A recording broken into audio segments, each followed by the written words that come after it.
The village of Ashwood had always been peaceful until the day the soldiers came. Maria Santos stood in her small kitchen, washing dishes from the morning meal, when the thundering of horses' hooves echoed through the narrow streets. Her 12-year-old son, Diego, sat quietly at the wooden table, sketching pictures of birds in his notebook. He rarely spoke, preferring to observe the world around him with his deep, thoughtful eyes. The front door burst open without warning. 6 soldiers in dark uniforms stormed into the modest home, their heavy boots tracking mud across Maria's clean floors. The leader, a tall man with a scarred face and cold blue eyes, pointed directly at Maria. "Maria Santos, you are under arrest for treason against the kingdom," he declared, his voice cutting through the air like a blade. Maria dropped the plate she was holding.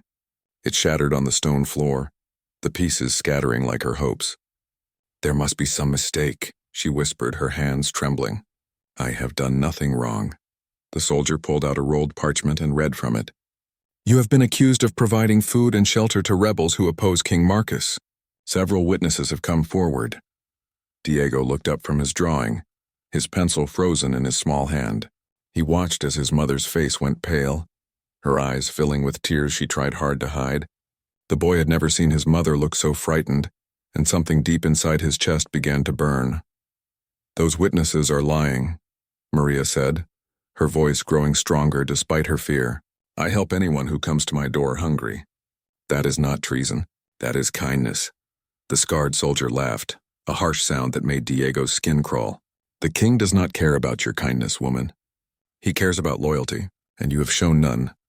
2 soldiers grabbed Maria by her arms, pulling her away from the sink. She struggled briefly, then stopped, knowing it was useless. Her eyes found Diego, who sat perfectly still, watching everything with an intensity that made the soldiers uncomfortable. "My son," Maria said, her voice breaking. "Who will care for my son?" "That is not our concern," the leader replied. "The boy can fend for himself or find relatives. Many children have survived worse." As they dragged Maria toward the door, she looked back at Diego one last time. "Remember what I taught you about the forest," she called out. "Remember the old stories your grandmother told you. And remember that I love you." Diego nodded once, his face showing no emotion, but his eyes burned with a fire that none of the soldiers noticed. They were too busy focusing on their prisoner to pay attention to a silent boy.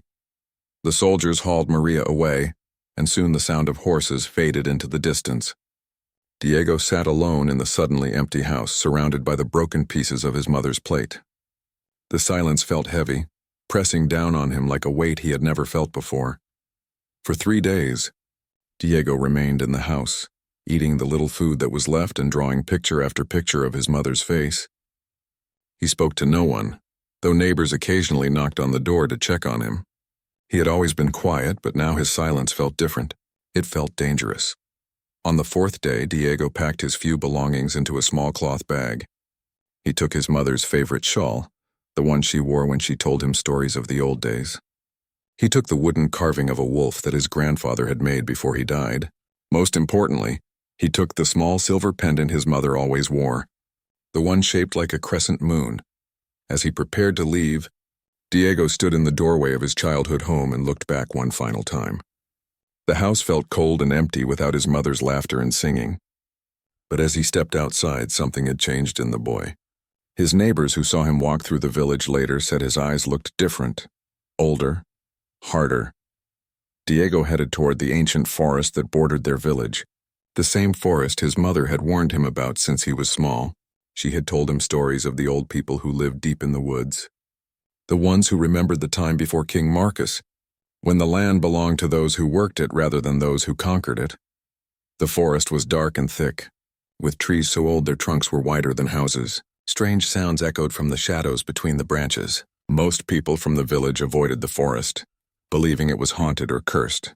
But Diego felt no fear as he walked deeper into the green darkness. For hours he walked, following deer paths and streams, guided by instincts he did not fully understand. His grandmother had always said he had old blood in him, blood that connected him to the forest and the creatures that lived there. As a child, he had thought she was just telling stories. Now he was beginning to understand she had been telling him the truth. As the sun began to set, painting the forest in shades of orange and red, Diego heard the sound of drums. They were deep and rhythmic, seeming to come from the very earth itself. Instead of running away, he followed the sound, his feet moving more quickly with each step. The drums led him to a clearing where a fire burned in a circle of ancient stones. Around the fire sat men and women unlike any Diego had ever seen. Their skin was darker than his, marked with intricate tattoos that seemed to move in the firelight. They wore clothes made from animal skins and feathers, and their eyes held the same wildness Diego had seen in his own reflection. When Diego stepped into the clearing, the drumming stopped. Every person around the fire turned to look at him. For a long moment, no one spoke. Then an old woman with silver hair and a face lined with wisdom stood up. "We have been waiting for you, young wolf," she said, her voice carrying the weight of years and knowledge. "Your mother's cries reached us in the wind. The forest has been calling you home." Diego looked at the faces around the fire and saw something he had never seen before. He saw people who understood what it meant to lose everything to a cruel king. He saw people who remembered how to fight. The old woman's name was Ayana, which meant eternal blossom in the ancient tongue. She led Diego to sit beside the fire, and the other forest dwellers gathered around him. Their faces showed curiosity but no surprise, as if they had known he would come. "Your mother spoke of you many times when she visited us," Ayana said, ladling a warm stew into a wooden bowl for Diego.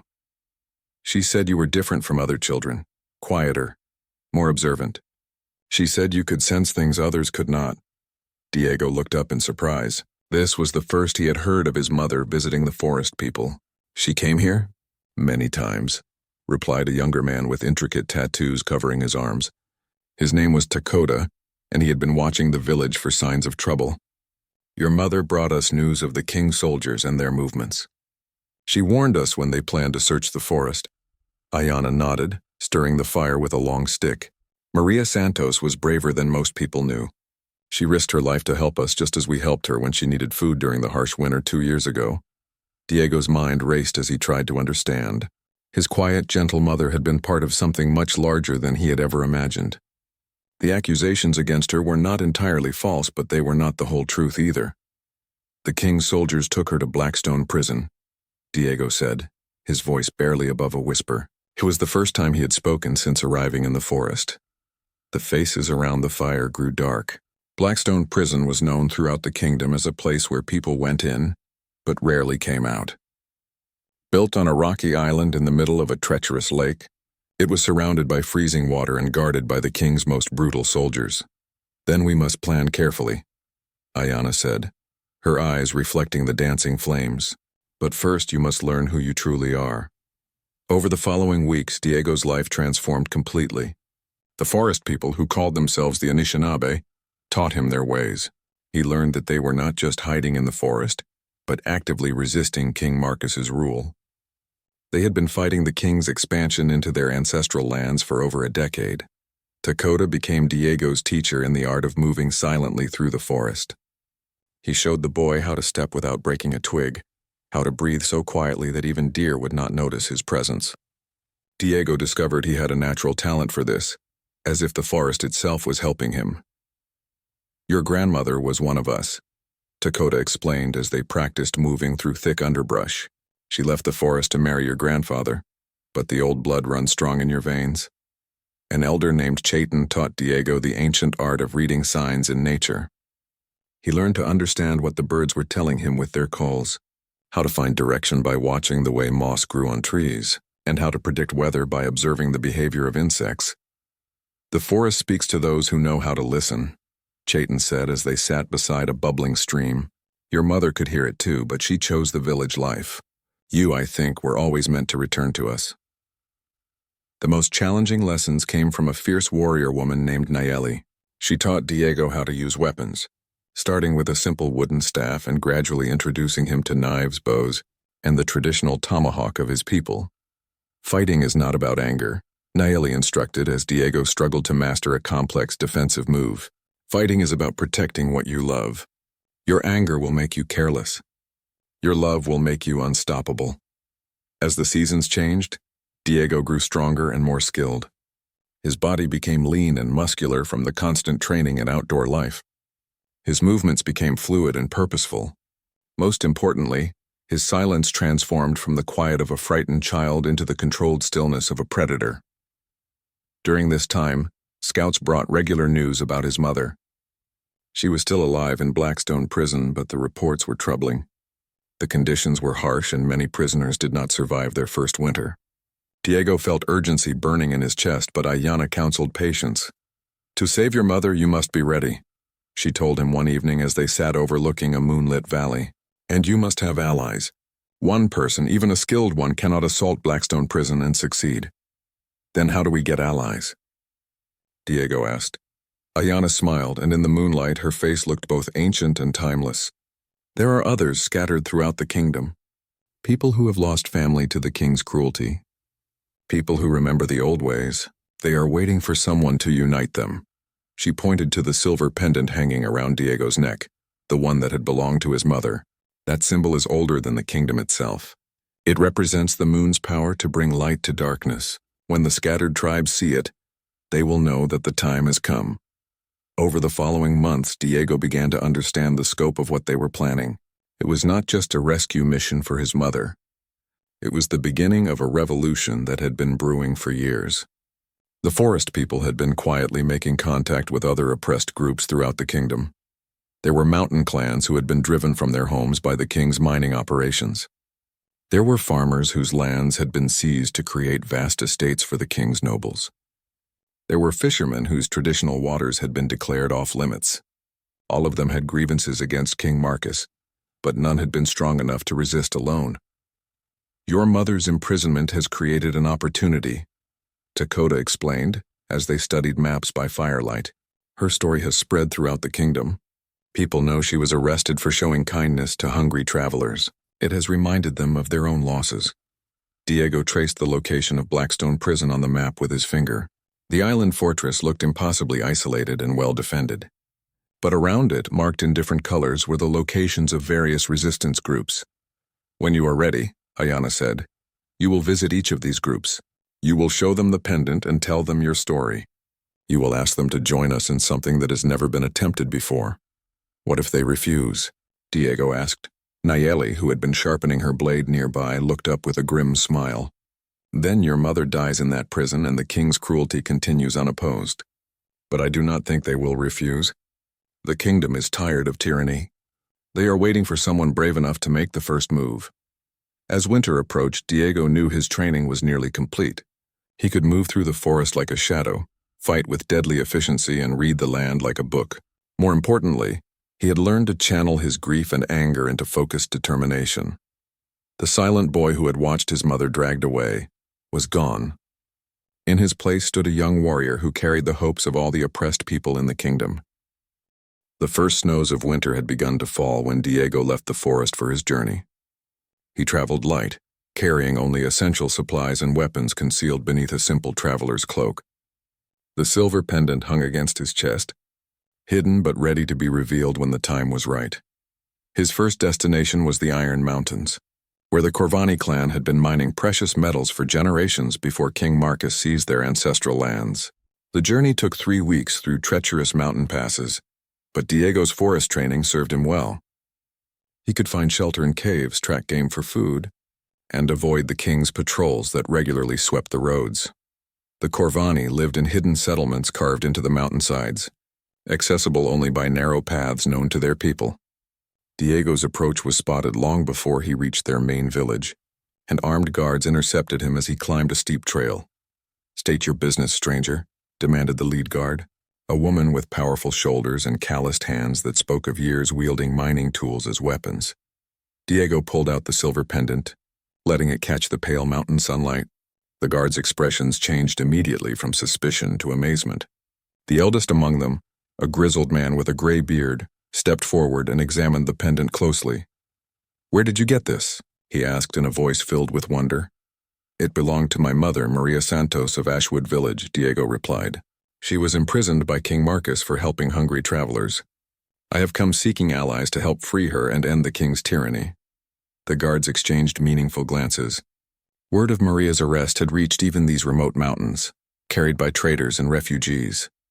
They escorted Diego to their village, where he was brought before Theron Corvani, the clan chief. Theron was a man in his 50s with arms like tree trunks and eyes that held the sadness of someone who had lost much. His great hall was carved from living rock, its walls decorated with intricate metalwork that demonstrated the skill of his people. "My daughter was among those your mother helped," Theron said, after Diego had told his story. When Kira was traveling to find her promised husband in the eastern villages, she fell ill on the road. "Your mother took her in, nursed her back to health, and asked for nothing in return." Diego felt a flush of pride at learning another story of his mother's kindness, but Theron's expression grew darker as he continued. "The king took our mines 6 years ago. He claimed they were needed for the kingdom's defense, but we see the silver and iron being used to make jewelry for his nobles, while our children go hungry. We have 500 warriors ready to fight, but we have been waiting for the right moment." "The right moment is now," Diego said, his young voice carrying a conviction that surprised even him. "My mother rots in Blackstone prison while we wait. Every day we delay, more innocent people suffer." Theron studied the boy before him, seeing something in Diego's eyes that reminded him of legendary warriors from the old stories. "You speak with wisdom beyond your years. The Corvani clan will answer your call, young wolf. When you are ready to move against the prison, send word to us through the old signal fires." Diego's next stop was the coastal marshlands, where the tide-collar fishermen had been forbidden from using their traditional fishing grounds. The journey from the mountains to the coast took 2 weeks, and Diego had to be especially careful to avoid the king's soldiers, who patrolled the lowlands more frequently. The marshlands were a maze of waterways, reed beds and floating villages built on stilts above the swampy ground. The tide-callers were expert boat builders and navigators who could move through the marsh channels in complete silence. Like the mountain guards, they spotted Diego long before he reached them. Chief Nerida Tidecaller was a weathered woman with sea-green eyes and hands stained by years of handling fishing nets.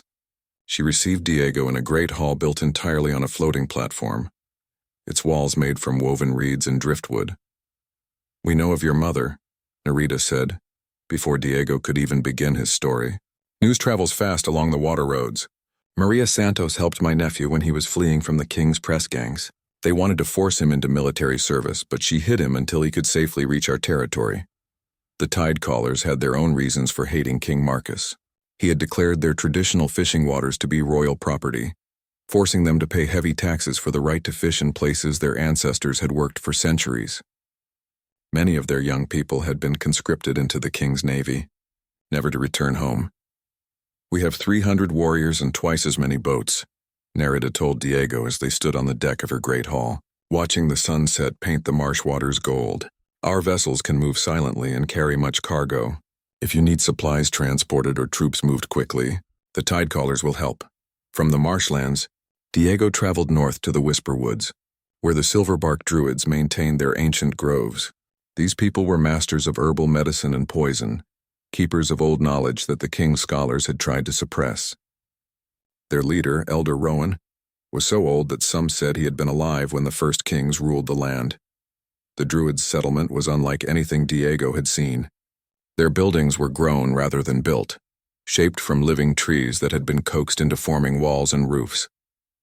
Gardens of medicinal plants surrounded every dwelling, and the air was filled with the scent of healing herbs. "Your mother brought us rare plants from her village garden," Elder Rowan said, his voice like wind through autumn leaves. "In exchange, we gave her medicines for the sick children of Ashwood. She never asked what the plants were worth or demanded payment. She understood that knowledge and kindness should be shared freely." The Druids' anger toward King Marcus stemmed from his systematic destruction of sacred groves to make room for his castles and roads.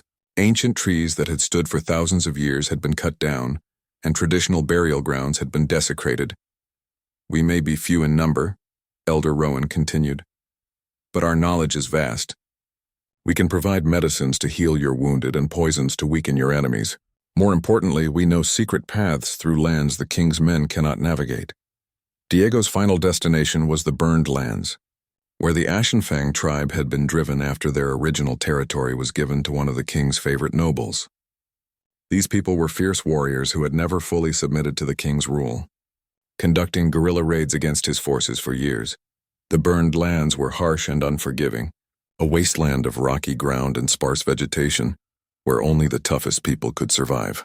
The Ashenfang had adapted to this environment, becoming expert desert fighters who could appear and disappear like mirages. War Chief Zara. Ashenfang was a woman in her 30s with ritual scars covering her arms and a reputation for never retreating from a fight. She met Diego at the edge of her territory, accompanied by a dozen mounted warriors whose horses looked as tough and resilient as their riders. Maria Santos, Zara said when Diego showed her the pendant. I remember her well.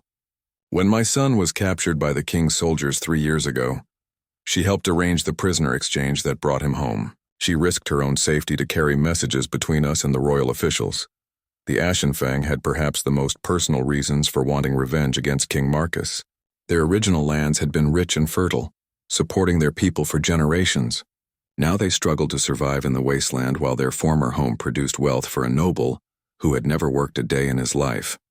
We have 400 mounted warriors, Zara told Diego as they sat around a fire made from dried dung and scrub brush.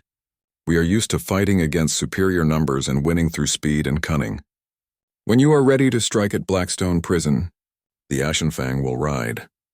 By the time Diego completed his circuit of the resistance groups, winter was ending and spring was beginning to show in the earliest flowers. He had traveled thousands of miles, crossed deserts and mountains, navigated marshlands and forests.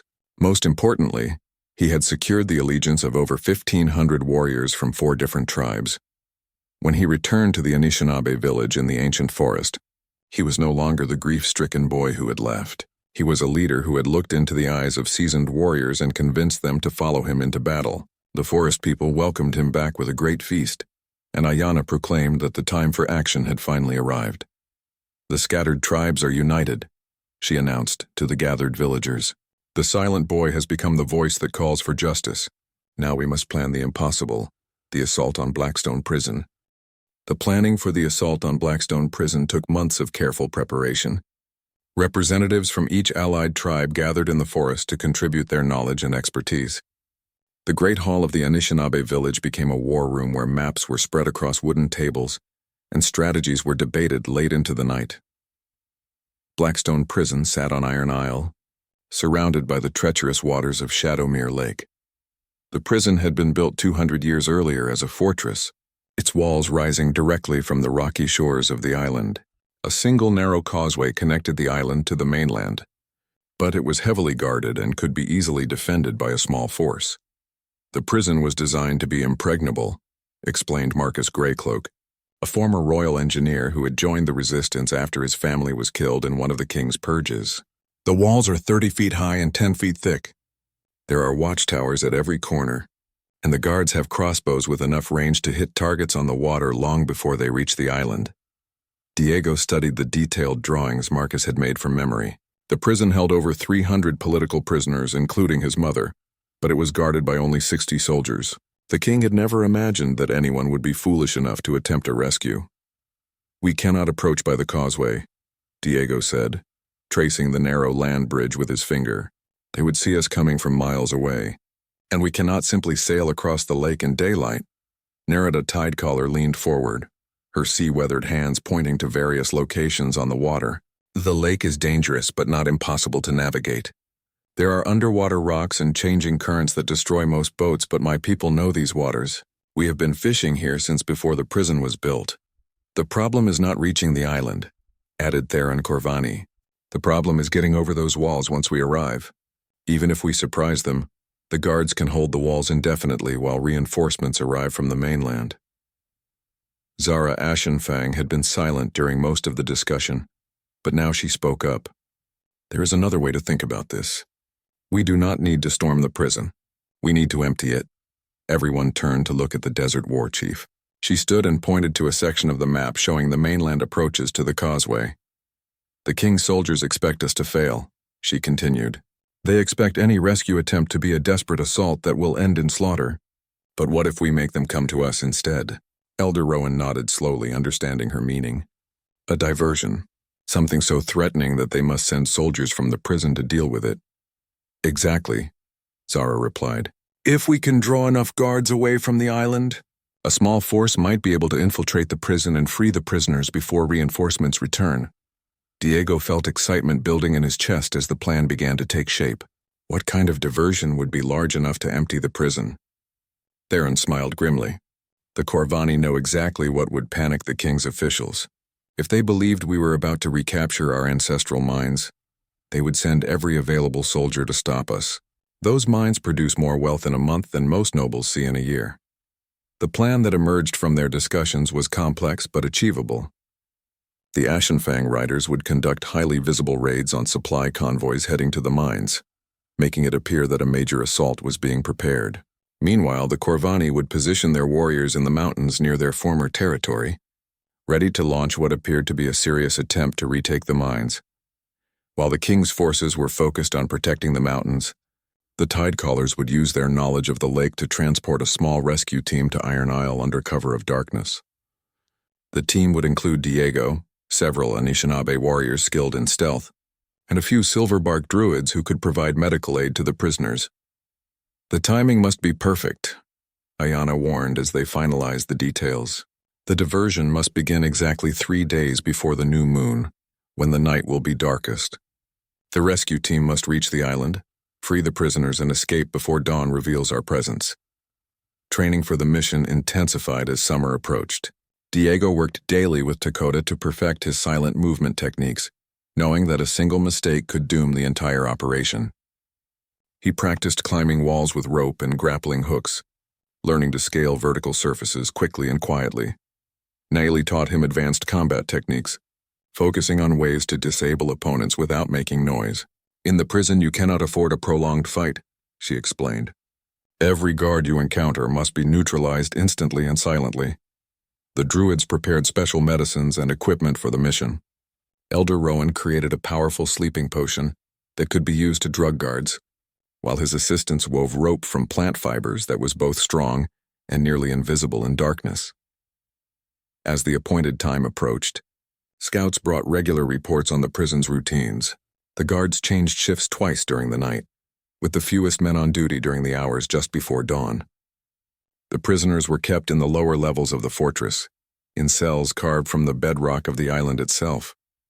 Most importantly, the scouts confirmed that Maria Santos was still alive. She had been moved to solitary confinement after attempting to organize the other prisoners, but reports indicated she was in reasonably good health despite nearly 2 years of imprisonment. 3 days before the new moon, the diversionary attacks began. Zara led her Ashenfang riders in a series of lightning strikes against military convoys, capturing weapons and supplies while avoiding serious casualties. The raids were designed to look like preparation for something much larger. Simultaneously, Corvani warriors began gathering in the foothills near their former mines. They lit large fires that could be seen from great distances and conducted training exercises that suggested they were preparing for a major assault. Theron made sure that rumors of their activities reached the king's spies. The deception worked perfectly. Within 2 days, King Marcus had ordered reinforcements to march toward the mountains, and the garrison at Blackstone Prison was reduced from 60 guards to fewer than 30. Most of the remaining soldiers were older men or recent recruits, not the elite troops who normally guarded such an important facility. On the night of the new moon, Diego and his rescue team gathered at a hidden inlet on the shores of Shadowmere Lake.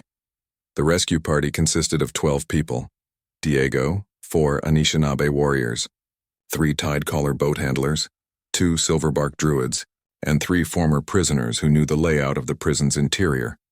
Narita herself commanded the lead boat, a specially designed vessel that could move almost silently through the water. 2 additional boats followed, their hulls painted black and their crews dressed in dark clothing that would blend with the night. "Remember," Diego whispered to his team as they prepared to launch, "we go in quietly, free as many prisoners as possible, and get out before dawn. If we are discovered too early, the mission fails and we all die." The crossing of Shadowmere Lake took 3 hours, with the boats following a precise route that Narita had memorized years earlier. They navigated by starlight and the barely visible landmarks on the shore, avoiding the treacherous rocks and currents that had claimed so many vessels over the years. As they approached Iron Isle, Diego could see the dark bulk of Blackstone Prison rising from the water like a great stone beast. Torches burned in the watchtowers, but the guards were clearly relaxed, having no reason to expect an attack. The boats reached the island's shore at the darkest hour of the night, when even the stars seemed dimmed by clouds. Diego felt his heart pounding as he stepped onto the rocky beach, knowing that his mother was somewhere in the fortress above him, probably sleeping fitfully in her cell. The time for planning was over. Now came the moment when all their preparation would be tested against the reality of cold stone walls and sharp steel blades. The rescue team moved like shadows across the rocky shore of Iron Isle. Diego led the way, his years of forest training allowing him to find handholds and footholds on the seemingly impossible cliff face. Behind him, the Anishinaabe warriors followed with equal skill, while the druids and former prisoners climbed more carefully but with determination. The prison walls rose directly from the cliffs, but Marcus Greycloak's intelligence had revealed a weakness. On the eastern side of the fortress, where the builders had assumed the sheer drop would make attack impossible, there was a drainage grate that led to the prison's lower levels. The grate was small and heavily rusted, but it provided their only chance of entering undetected. It took Diego nearly an hour to work his way up the cliff face to reach the grate. His fingers were raw and bleeding by the time he pulled himself level with the ancient iron bars. Using tools provided by the Corvani smiths, he began the delicate work of cutting through the rusted metal. The work was agonizingly slow.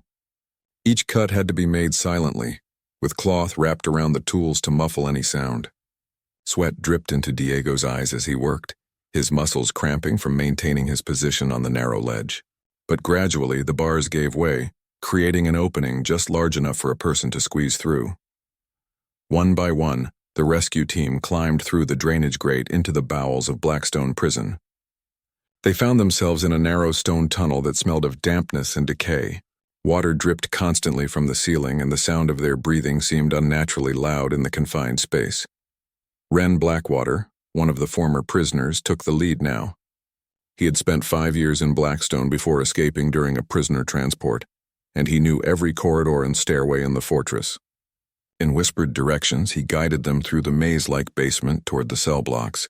The guards make their rounds every 2 hours, Ren explained in a voice barely above a breath. We have maybe 30 minutes before the next patrol comes through this section. They move through corridors carved from living rock, past storage rooms filled with rotting supplies and torture chambers that made Diego's stomach turn. The deeper they went into the prison, the more he understood why so few people ever emerged alive from this place. The first cell block they reached contained mostly ordinary criminals, thieves, smugglers and debtors who had run afoul of the king's harsh laws. Many were sick or malnourished, barely able to stand when Diego and his team appeared at their cell doors. We are here to free all of you, Diego whispered to the startled prisoners. But you must move silently and follow our instructions exactly. Lives depend on it. The Silverbark Druids immediately began treating the sickest prisoners with their medicines, while the Anishinaabe warriors worked on picking the cell locks. The team had brought special tools for this purpose, designed by Corvani metalworkers who understood the mechanisms used in the prison. As they freed more prisoners, Diego asked each one about his mother. Most had heard of Maria Santos, and several had met her during their time in the prison. She was known among the inmates as someone who shared her meager food rations and cared for sick prisoners despite her own hardships. She is in the deep cells, an old man told Diego as he rubbed feeling back into his freed wrists. The solitary confinement block, 3 levels down. They put her there after she organized the prisoners to demand better treatment for the children. Diego's heart clenched at the thought of his mother locked alone in the deepest part of the prison, but he forced himself to focus on the task at hand. They had to free the other prisoners first, both because it was the right thing to do, and because they would need all the help they could get to escape the island. The second cell block held political prisoners like his mother, farmers who had refused to give up their land, merchants who had opposed new taxes, and religious leaders who had preached against the king's policies. These prisoners were in better physical condition, but showed the psychological scars of long imprisonment. Among them was Thomas Hartwell, a former royal advisor who had been imprisoned for suggesting that the king should show mercy to his subjects. Thomas had valuable knowledge about the prison's defenses and the movements of the guards. There are 28 guards still in the fortress, Thomas told Diego as they freed more prisoners. Most are stationed on the upper levels and the walls. The deep cells where your mother is held have only 2 guards, but the entrance is locked with the warden's personal key. This presented a serious problem. The warden's quarters were on the highest level of the prison, heavily guarded and far from their current position. Getting the key would require a dangerous journey through the most secure parts of the fortress. "There is another way," said Elena Ravencrest, a former noble who had been imprisoned for refusing to marry one of the king's allies. "The warden has a backup key that he keeps in the guard captain's office. It is closer and less heavily defended." As they worked their way through the prison, freeing more prisoners and gathering intelligence, Diego's team grew larger, but also more vulnerable. The freed inmates were grateful and eager to help, but most were weak from imprisonment and had no combat experience. "We need to split up," Diego decided.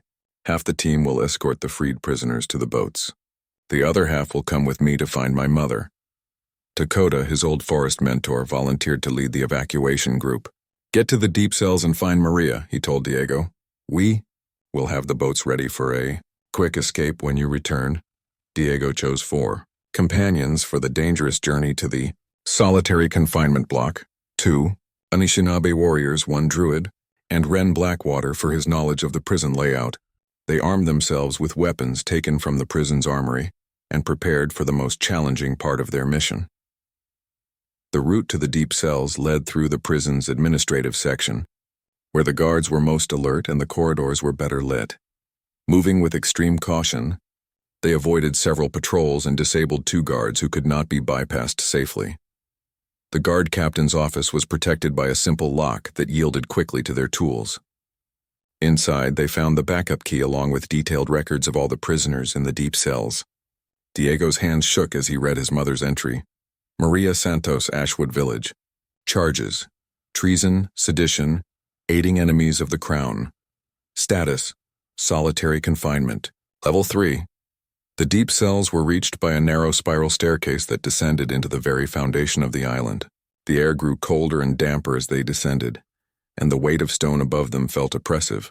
These cells had been carved from bedrock centuries ago, designed to break the spirits of the most dangerous prisoners. 2 guards stood watch at the entrance to the solitary confinement block. They were playing dice by torchlight, bored and confident that no rescue could ever reach this deep into the prison. The Anishinaabe warriors dealt with them swiftly and silently, using techniques Diego had seen practiced but never witnessed in deadly earnest. The corridor beyond contained 12 cells, each secured with a heavy iron door. Most were empty, but muffled sounds from within several suggested they still held prisoners.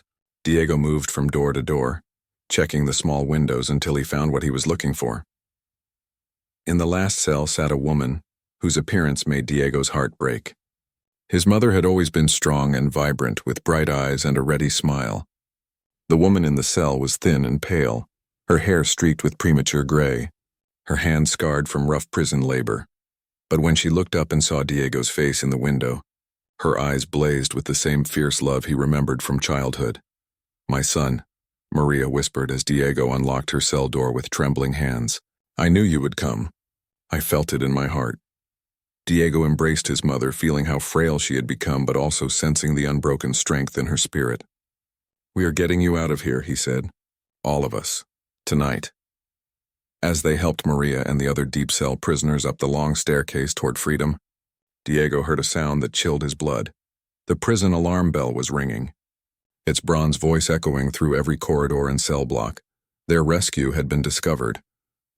Now the real fight would begin.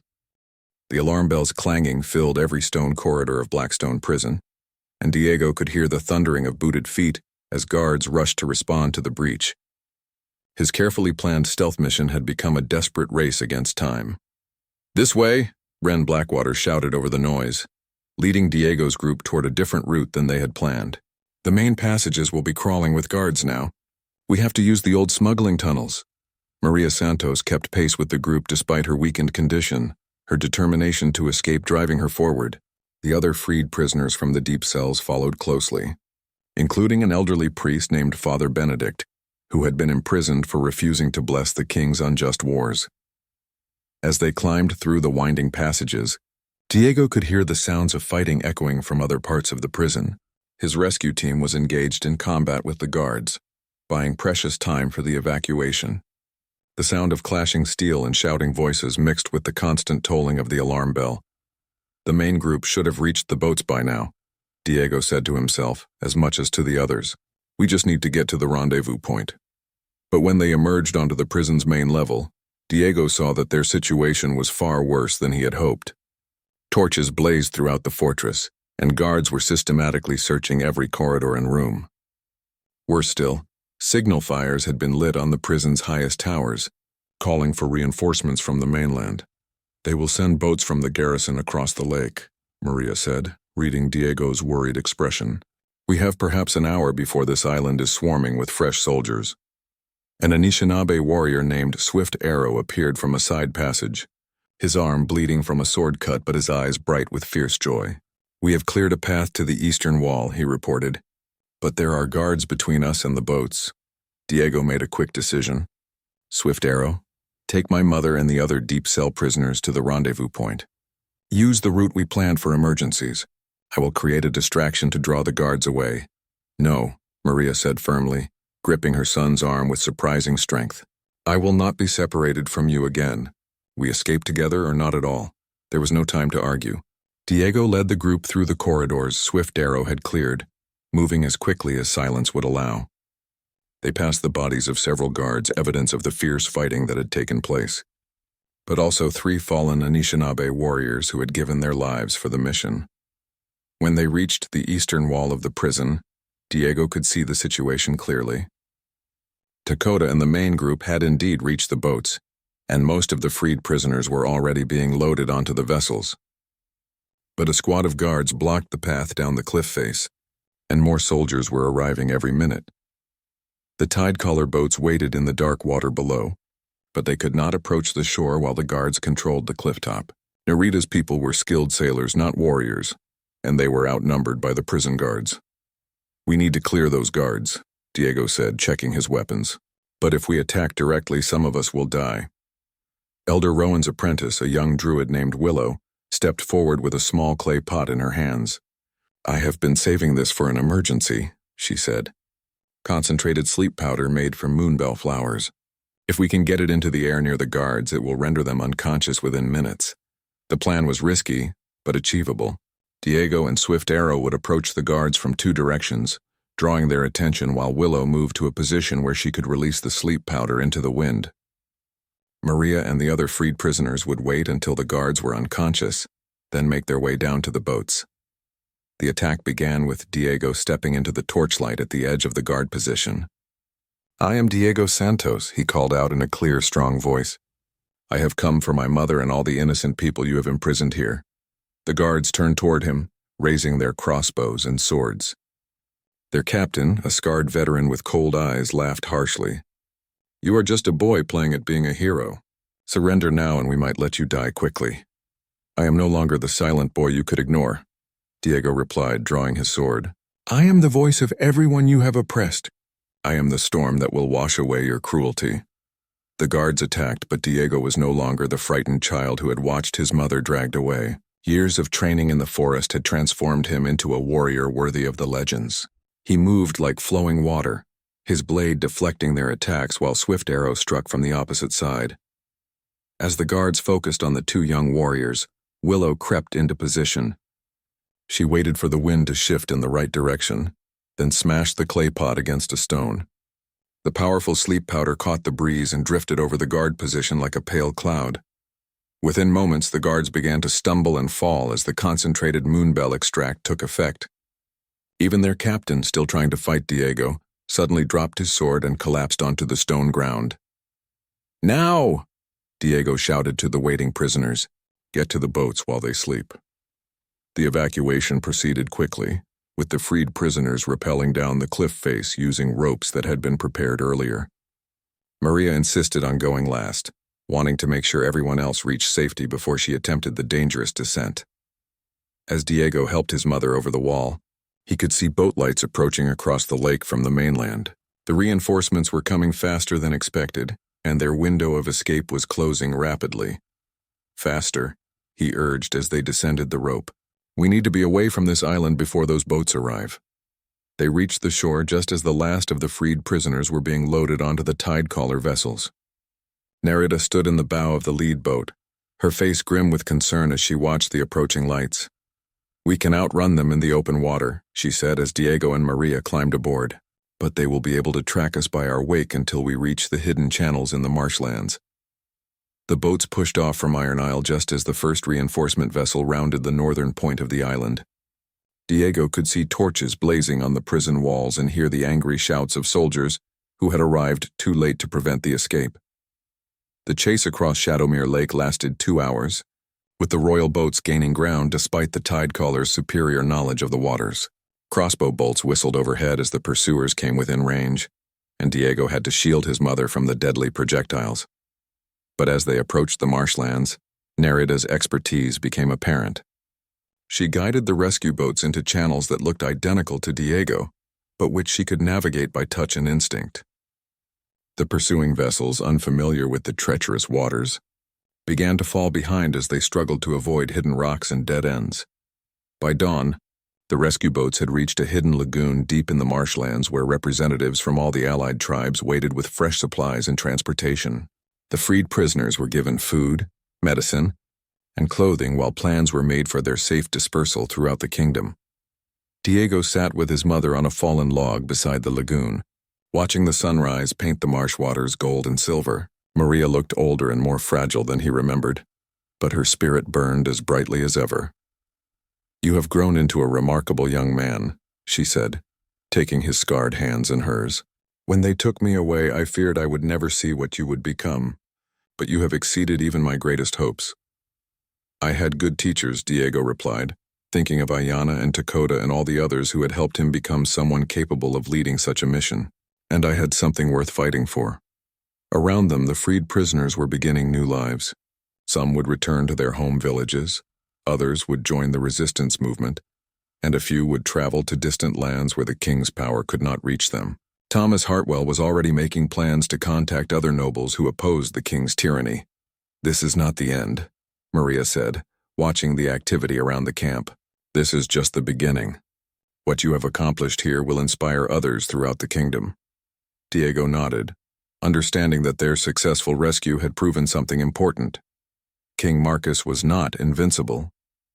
His prisons could be breached, his guards could be defeated, and his victims could be saved by people who were willing to fight for justice. In the months that followed, the story of the Blackstone prison rescue spread throughout the kingdom like wildfire. The tale of the silent boy who had gathered 1,000 warriors to save his mother became a legend that inspired countless others to resist the king's oppression. Diego Santos, no longer silent, became a leader in the growing rebellion that would eventually topple King Marcus from his throne. But he never forgot the lesson his mother had taught him through her own courage. Sometimes the greatest battles are fought not with swords and shields, but with kindness, determination, and the refusal to accept injustice. The boy who had watched his mother dragged away in chains had become the man who brought her home free. And in doing so, he had lit a flame of hope that would burn until the kingdom itself was transformed.